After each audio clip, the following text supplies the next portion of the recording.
Huwag kang magtitiwala sa katahimikan ng gubat, lalo na sa gabi.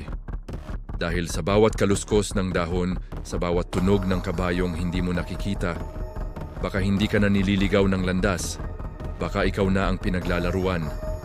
Hello? May tao ba dyan? Bakit parang pabalik-balik lang ako?